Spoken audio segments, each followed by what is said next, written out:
Thank you so much. I just want to say that my camera was working about 5 seconds ago, but it is no longer working. So if that pops in and out, you'll see that. Okay.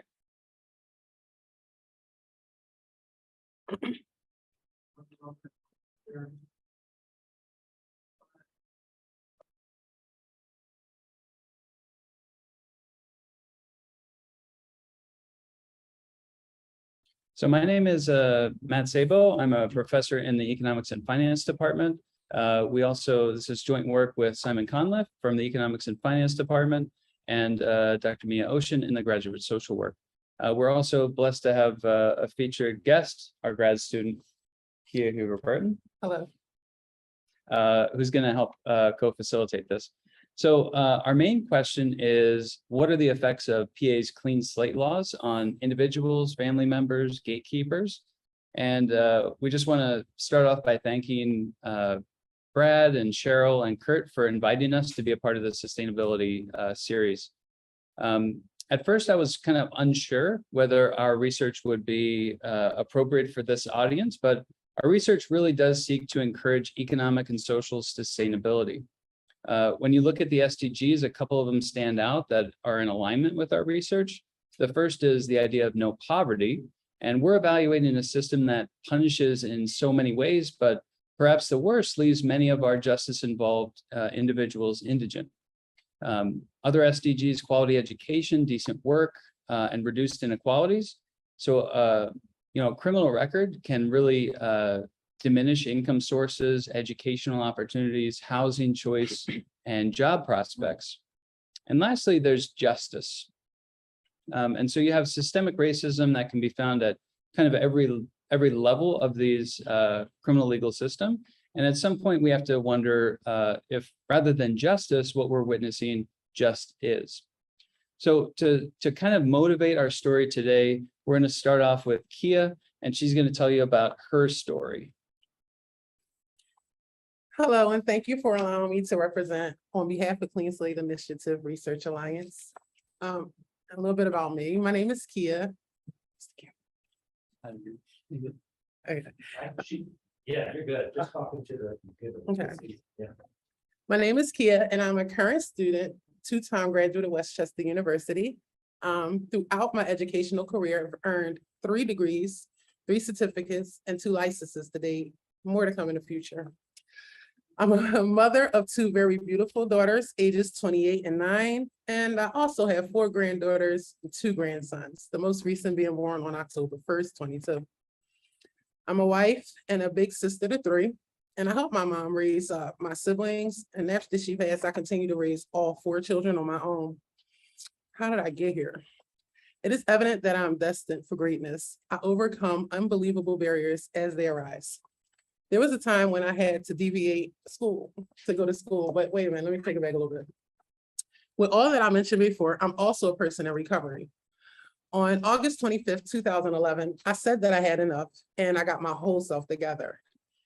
We know that substance use and addiction is correlated with the criminal justice involvement. With that said, I'm also a person with a criminal history. I have charges from when I was like 18 years old. That's like over 20 years ago. And then I have like a 10-year gap. And that was from my first attempt at recovery. And then again, another one with the legal system when I relapsed. While I'm not proud of the decisions that I made back then or the circumstances leading to it, I know that it helped to shape the person that I am today. I do not believe that I would have entered college to be a helper for those suffering with the disease of addiction had I not overcome my own. And I don't know if I would be the director of community engagement for Clean Slate Initiative Research Alliance had I never been convicted of a crime. Experience is a heck of a teacher, whether the situation is good or bad. Some people learn when people say, don't do this. And some people learn after the experience to say, I shouldn't have done it. And then of those, there's some who go on to say to others, don't do this. I find that important because one of the reasons that for the research from my perspective is to find out about the impact of Clean Slate Law, which is a government initiated record sealing law that it kind of takes place after 10 years of the last crime committed. 10 years. So I bet you're wondering, how long were the consequences before the law passed? And I say then and now, forever. A person who made a mistake, no matter how big or small, will pay for the rest of their lives. They pay by being restricted to access that humans need to survive, like an inability to work, go to school, obtain licenses, and those alone equal like no housing, food, or just financial security.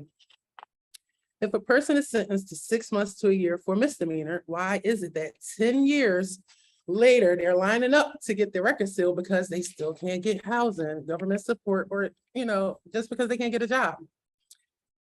One of the things that I learned through my own life experience and listening to interviews is that everyone deserves a second chance, and that it should not take a lifetime of being exiled to get that chance. The time should fit the crime, and the data states that when it comes to recidivism rates of the criminal justice system, that of the 2.3 million people incarcerated upon release, 68% reoffend within 3 years, and as little as 9% make it to 10 years without reoffending. So depending on where you sit, that may not be surprising, because people are not willing to sit idly by and just wither away because they're told, no, you can't work, get food stamps, medical, housing, or access to anything that may help you do better. Instead, people are going to do what they need to do to feed their starving bellies, put food on the table for their children, or survive, period. Some will say that's a cop-out. Stay with family. But unless your family own their homes, there's policies in place that says that individuals can't even, in housing facilities, can't even help out families with a record. They can't be on the property. And then landlords run background checks and they won't allow people to be paroled to the home. Now, I read somewhere that the collateral consequences of criminal records last a lifetime. But how come a person who is already paid in time, restitutions and fines, still feeling the impact of a criminal record more than 20 years later? I'll quote myself and restate that with a bit more impact. Capital crimes are punishable by 25 years to life. So why is a person with a misdemeanor or nonviolent crime still being punished more than 20 years later? That's a life sentence. So that is why I do this. That's why I do this important research with Clean Slate Alliance, and I'm advocating for change. Thank you.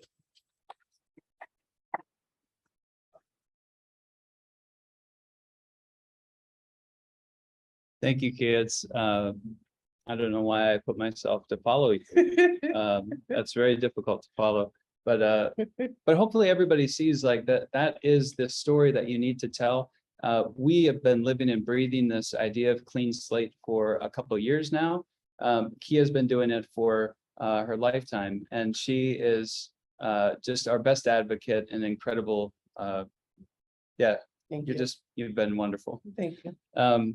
So to spread a little bit about this, more about why this legislation is so important and why this research is really so important, I'll just share some statistics and then a couple of other studies that have looked into this.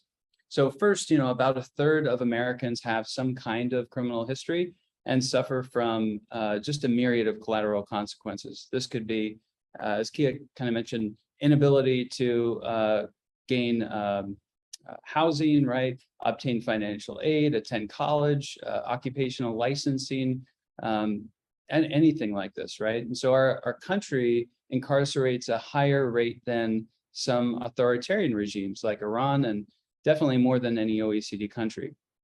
So systemic racism is another issue that seems to plague the criminal legal system. So you have Black individuals being more likely to be arrested, convicted, receive longer sentences, and even then it's carrying into the afterlife of incarceration.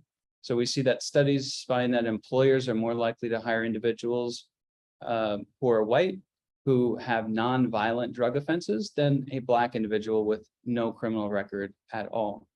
We see colleges are less likely to admit students with a criminal record, regardless of what that record is. So to combat these injustices, clean slate laws have been proposed across the country. And since they're still in their infancy, this research is kind of the first of its kind to really understand what these effects are. Pennsylvania was the first to start these automated record sealing laws in 2018. It went into effect in 2019. And to date, we've cleared about 1.2 million people for over 62 million offenses. Now, proponents of these automated record sealing laws believe that if employers or landlords cannot see the entire applicant's criminal history, they'll have a better chance to obtain employment or housing, go to college or whatever.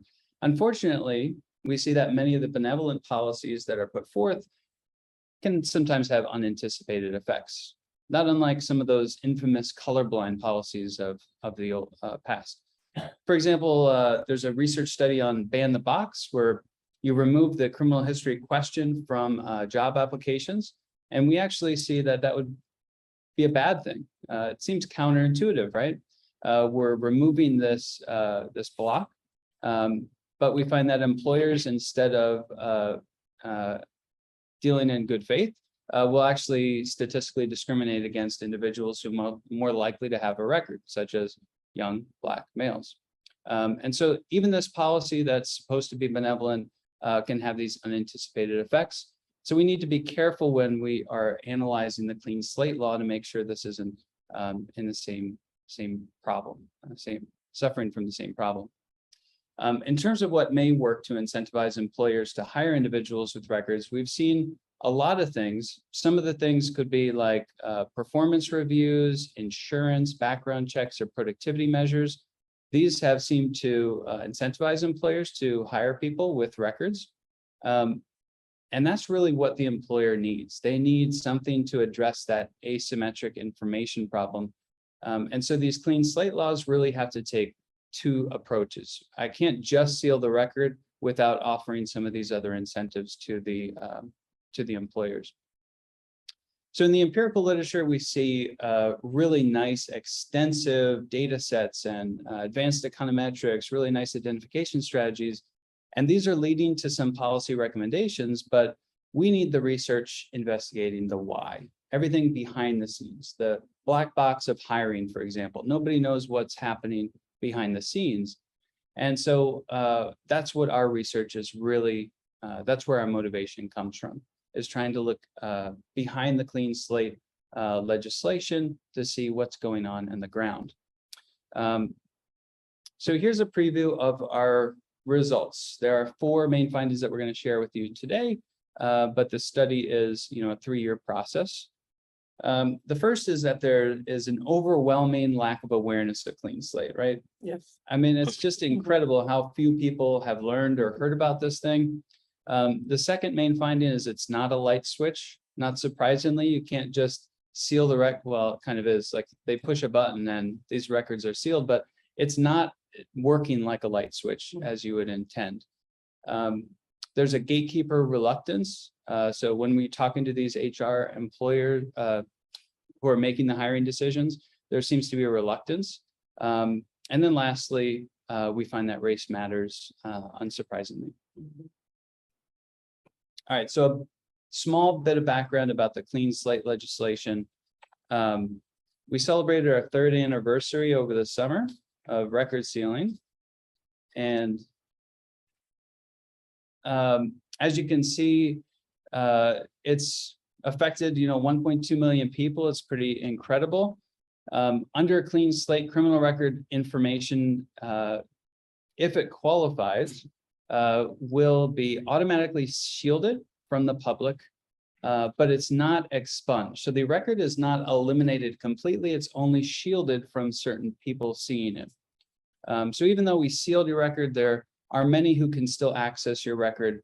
For example, licensing agencies, certain employers under federal laws, Department of Human Services, anything like that.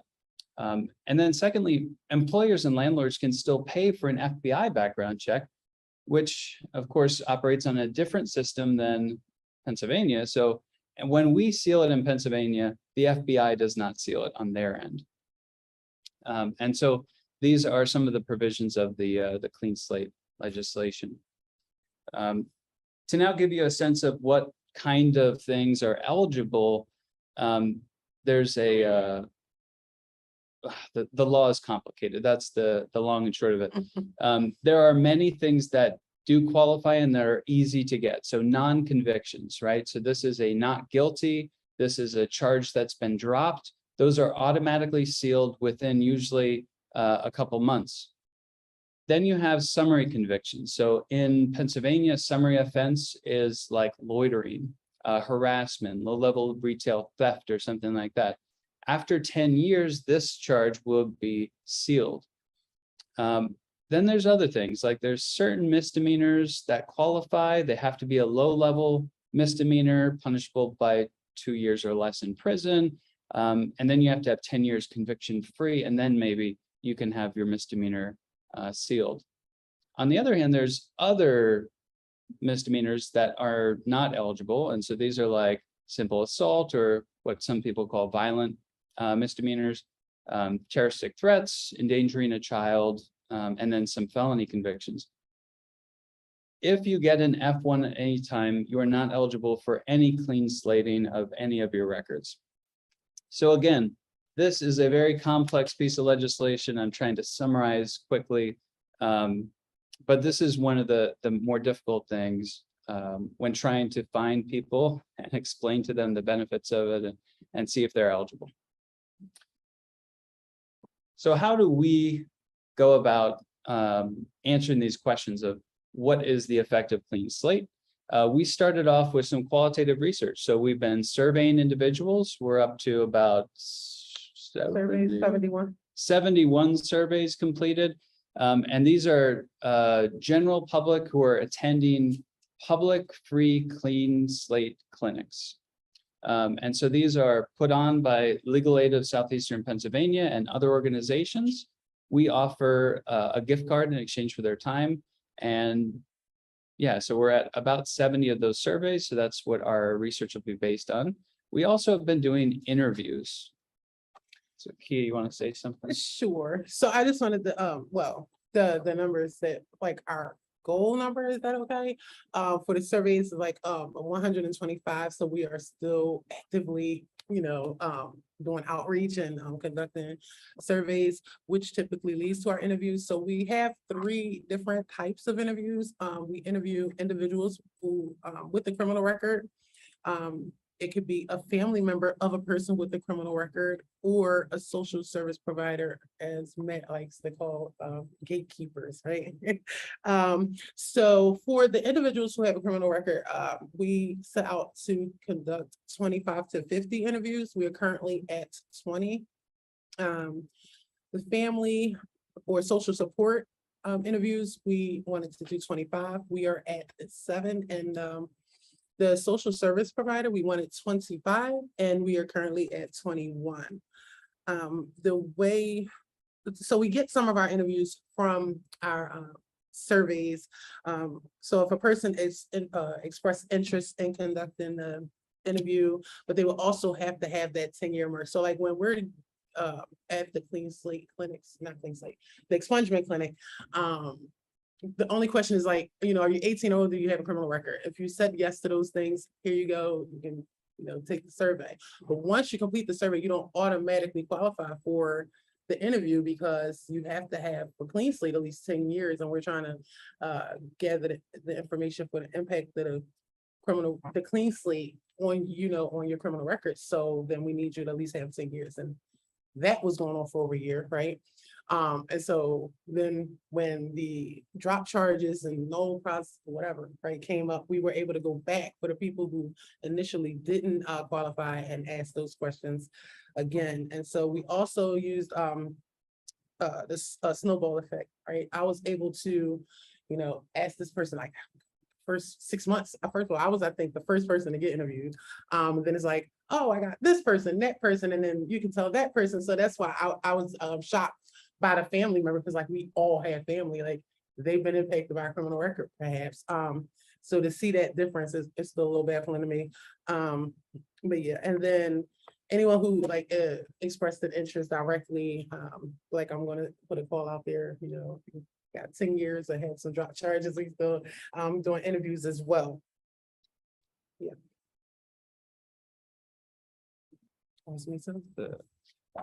So we also use something kind of interesting in our research approach, which is called a research alliance. It's a participatory research model.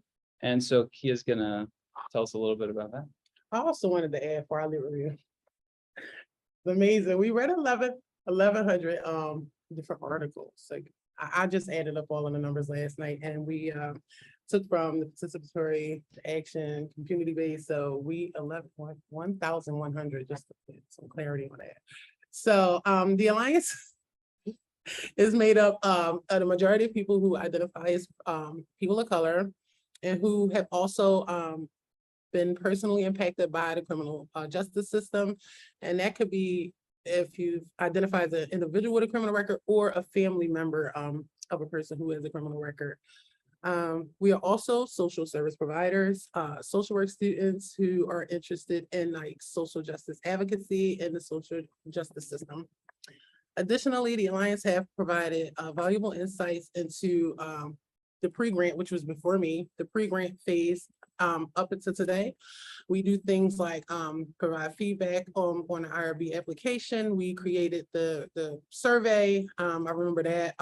We created the different interviews. We revised them. We basically, we do everything, do the interviews, we're doing the coding. And from what I understand, like no major decisions have been made without some input from the Alliance. So we are very much, you know, an active, you know, part of the research process. That's what I got. Yeah, the Research Alliance, if you haven't used some structure like this, it's that ivory tower, right? Getting out of the ivory tower, you're investigating something that you're not personally in that world. And so we need to bring that world to our research. So that's what contextualizes and grounds all of our research and is always woven through. And Tekia's been a huge part of that. All right, so some of the results and data, just to give you a sense of who our survey respondents are. The average age is about 40. It's about a 50-50 male-female split. And just over half are identifying as Black. Most are have no children, and most are single. We also have, like, the majority of individuals who are responding to the survey have non-convictions, and then slightly under that, you have misdemeanor convictions. So to our first primary finding, the first primary finding is really about this knowledge, right? So nobody we talked to really has said like, oh, I love Clean Slate, I've heard all about it. It's the, in fact, opposite of that. In our survey, about 63%, and that's after talking to a lawyer, 63% had not heard of PA Clean Slate law. And everybody is saying that once they read or we explain it to them, it will have a positive impact on their life. Two of the quotes that stood out that are kind of funny to read are, what do you think about this law or whatever? And I didn't even know until my mom told me about it. So I don't think it's going that great. When was the first time that you heard it? When you emailed me, right? And so this legislation is so huge, and it's being promoted to bipartisan thing, big ribbon ceremonies. There's former Eagle players that are at the front lines of criminal justice reform, and people don't know about it, especially the people who are benefiting from it. We spoke to a clerk of courts recently, and she said it's kind of just exhausting trying to explain the law to lawyers and individuals who might be interested, and that they have to kind of walk this fine line of providing legal advice and not providing legal advice, and just explaining how the law works. So that's our first major finding. Our second one is it doesn't appear that it's a light switch. Okay, so even if we made people aware of this legislation, it doesn't work like a light switch. So you're stealing records from a decade ago. The vast majority, although there's some variation, of participants think 10 years is way too long. Imagine 10 years you've been living with this, you've adapted, you've tried to get your life into where you want it to be. So the legislation needs to go a bit further, right? More types of crime and move a little faster. The second element of it not being a light switch is there's a trust that's been violated in the system, structures, institutions, and there doesn't appear to be any of those efforts to repair. So even though I wipe your slate, so to speak, clean, even though it's not officially, then there's nothing that's being done in those institutions to really repair it, in employers, HR professionals, college admissions offices, things like that. Third, there's a stigma that lasts well beyond the ceiling, right? And so there's some work by Sarah Legeson at Rutgers about the enduring criminal record that appears online. So if you Google somebody, those stories still appear, even though it could be expunged, the charge could have been dropped. Any of these things are possible, but it lives on in the internet. It's kind of like its own organism. There's even some literature that suggests that it's impossible to look into the future and you become hyper-focused on the present with these types of things. And lastly, background checking companies are another reason why this is not just a light switch. And so this can be a huge problem when they scrape data that are publicly available, and then they're incentivized really to provide that to employers. So the employer pays for additional information that they can't get publicly. And the company has no legal guidelines or federal laws that they have to abide by. And so they, even though my record might be sealed, they still have that information and are selling it to employers because nothing is expunged. To give you a little bit of insight, there's a couple of quotes that really stood out. And so this was one individual said, it always seems to show up for them and time again, and it could be dehumanizing for somebody. You have to talk about reparative justice. How many people have been incarcerated, their time taken, families broken up, and then you release them. It doesn't go back. It doesn't give them back everything that you took from them.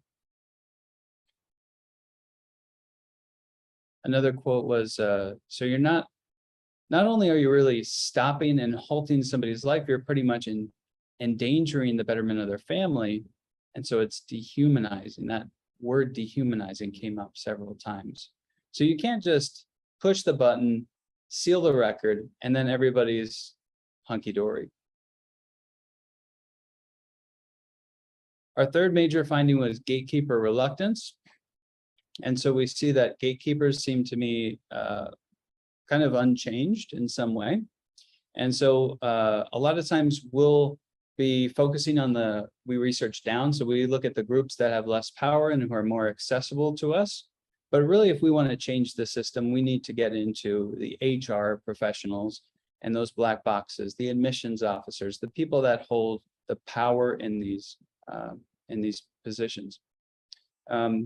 Racism seems to be a common element, and so we need to change that background, right? And that systemic problem that we have. Some of the quotes that kind of stood out along this line was, when we sit in position of power and we don't understand or we don't accept or we don't acknowledge these biases, then this is where you get systemic racism. And so we see that those elements going through our interviews quite often. And so that is a nice segue to our final finding, which is that race seems to matter, not surprisingly. And so there's an idea that those who have served their debt can return to life as full-fledged members of society, but this is really one of our most nefarious myths, right? And so Reuben Jonathan Miller said there's an afterlife of incarceration that persists well after somebody's released or paroled. And so this clean slate legislation is meant to wipe that clean, but we don't necessarily find that it's the great panacea advocates were hoping for. These criminal records still seem to haunt, but the degree to which this happens is dependent on race. We asked a question in our survey that asked, I feel that my record negatively affected my life, housing, employment, and education.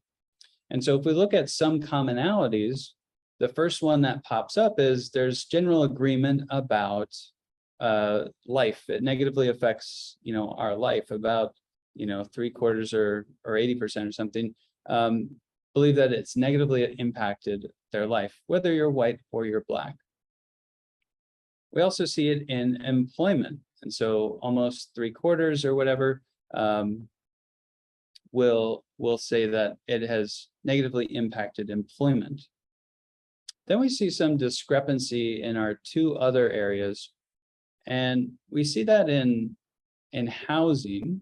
And so over half of individuals who identify as Black feel their record negatively affected their housing, compared to just a third of white individuals. And then if we look at education, similar discrepancy, over 2/3 of Black individuals feel their record negatively affected their education, compared to just a quarter of white individuals.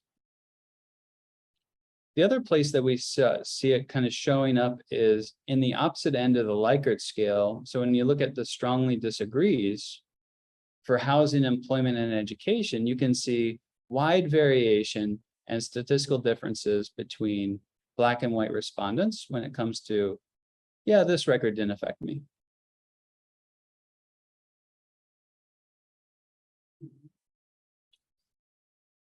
So going forward, and I think we're good on time here. Going forward, we want to address the unawareness, right? There has to be some kind of mechanism by which I seal your record and then I notify you that that's happened. A lot of people don't even know all the entries on their record. You might be arrested and not actually know that that's going to show up on your permanent record. So there has to be some kind of notification system. We would advise expanding Clean Slate. There's a House Bill 1826 currently in Harrisburg, and this would expand some drug felonies to now be eligible after 10 years, at least conviction-free. There are several that would reduce summary offenses to 5-year waiting period and misdemeanors to a 7-year waiting period. So it's a step in the right direction, for sure. There needs to be additional research on gatekeepers. So if there's anybody in the audience who knows how to get into that black box of HR professionals, we've reached out to our business school colleagues, and hopefully we'll get some more information from them. But there's a general reluctance to speak with anybody about what's happening. And then the last one is just, we need to, continue investigating and addressing those disparate racial effects of the legislation as much as we can. So I want to leave you with a thought on justice. I'm sure many of you have seen an iteration of this type of picture. So up in the upper left, you'll see that you have inequality, you have opportunities that are in the tree, right? Those are the fruit. And you have two people and one person can more easily access the opportunities than the other. Equality would provide the same supports to each person, but opportunities are not equally distributed in the tree. So one person is able to reach the fruit and the other person is still unable, even though there's equality or so-called equality. Equity provides different levels of support, but still the problem isn't necessarily the supports, it's in the distribution of opportunities. And so what we seek is this form of justice at the end where opportunities are equally available. There's some supports that are moving that tree and the structures, the institutions of our society so that it's a more just society. And there's a great quote from Matthew Desmond that says, equal treatment in an unequal society could still foster inequality. And so this is one of those issues in Clean Slate, trying to provide a level playing field, so to speak. But just because you get some kind of equal treatment, if society is still unequal in this way, we're still breeding this inequality. All right, so I'll stop there. Do you have any last words? All right, any questions or thoughts from the audience?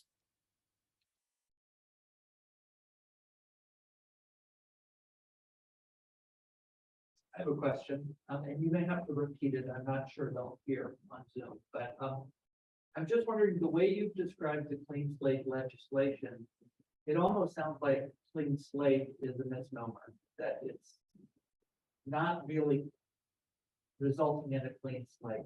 I would assume the legislation is better than nothing, but is it a misperception to call this a real clean slate? Right, so the question from Brad was, is the word clean slate, the titling, is that a misnomer? And absolutely, I would agree that the more appropriate term would be like a blanket to cover up something, or like a, yeah, it's definitely used to get bipartisan support in these legislative bodies. And so, yeah, it's definitely from our findings, a misnomer. Would you agree with that? Because, yeah, I do agree with misnomer, and I'll look that up later. But looking at your little thing here, the equality is kind of coming to mind, because you provide this thing to everybody, but it's not for me. I don't see it as it can help some, but it's not helping all. You have these, oh, no M1s, but M2s and M3s. And it's like, well, that's not what's stopping me from getting a job. That's not why I can't move into this house. And I appreciate it, right? And if that's all you have, then you're great. But that's not what everybody, that's not the only thing that's on most people's records. And I do agree with, suffering consequences, things like that. But like, when does it end? Yeah. All right, because I don't want to get on my back. Sorry.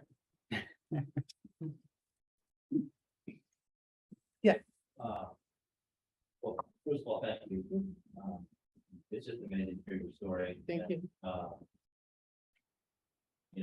wish there was like a magic wand you could put into dismantle this oppressive system.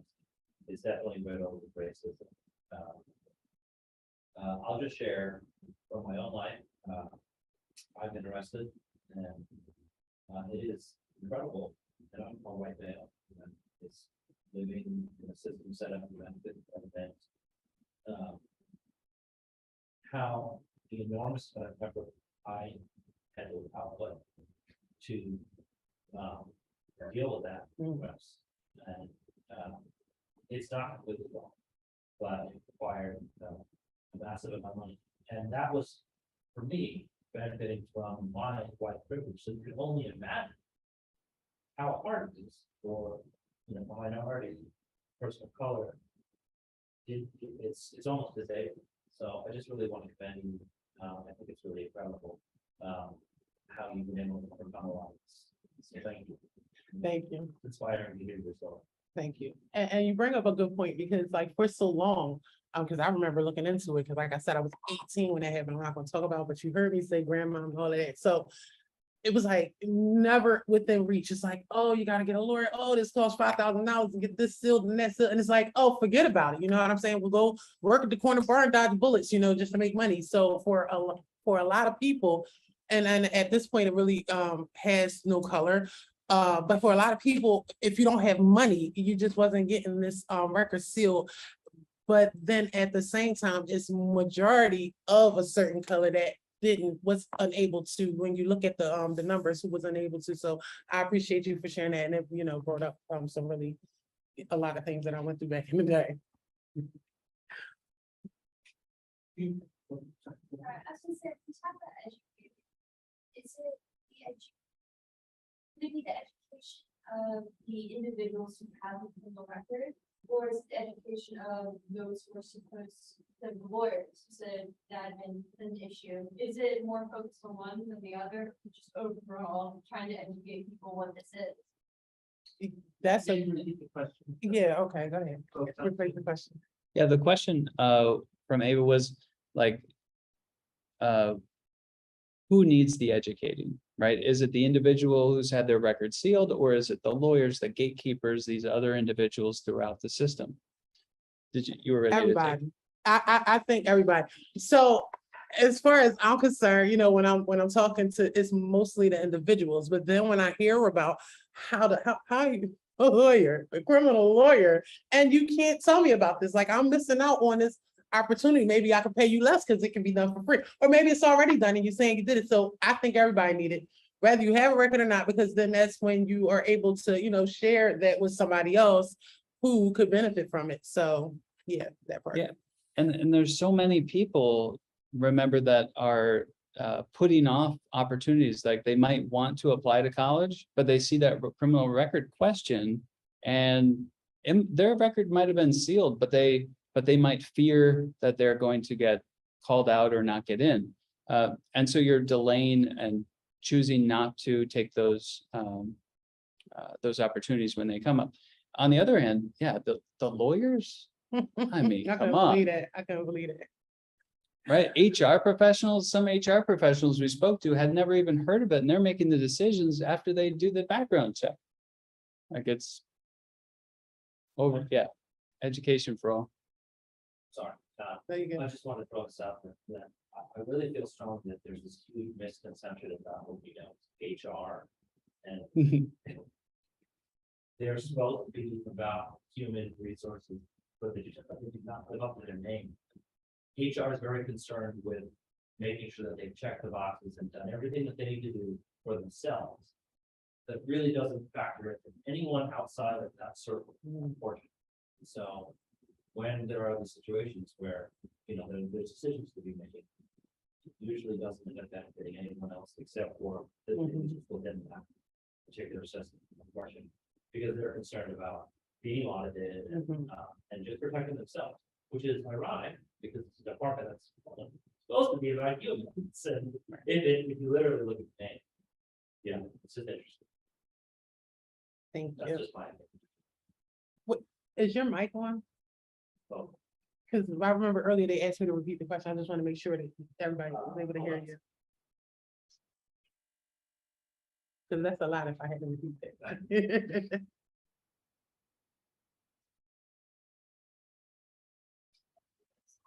Aw, I know, I'm sorry. hopefully your voice traveled, so our mic over here. Okay. But you're absolutely right, and I agree with you, with that. And I remember just having to share, just to speak while we doing that part. Having this, I used to share so much, hoping that these people would have compassion and, I've completed this program, I've been 10 years, and you go in there and you're upfront, you're honest, it's like, they would say, okay, and then I'll start the job. I mean, and next thing you know, they HR will come back and say, oh, unfortunately, we have to let you go. And the one time was the worst. I worked for this place for a while. I wanted to come back to school and do some classes. I didn't have enough hours to take like a leave. He said that he would hire me back, and he did. And like by the 8th day of working, they were under new management, and he had to let me go. But because my back, I said, but it's nothing to do. And it was like, oh, well, it's these policies in place. I'm like, it's the same job that I just had before. I was overly done at that point with like everything, but I didn't give up, and that's how I did end up getting here. But it was not easy, and I still have my record in more than 20 years, and it's still, sometimes I start things like social work school, and it's like waiting for the other, ball to drop. Like, are they going to come to me? I can't take these classes. Am I going to be able to get employed? And like all of these things that just loom over you for like ever, and it's just not fair. We are approaching 12:50. Professor Saboe, Kia, would you be able to stay for a few more minutes if there are more questions? Yeah. I would like to invite any of those of you who are online to unmute yourself if you have a question you'd like to contribute. We've been having a good conversation here in Sykes, but we would encourage any other questions.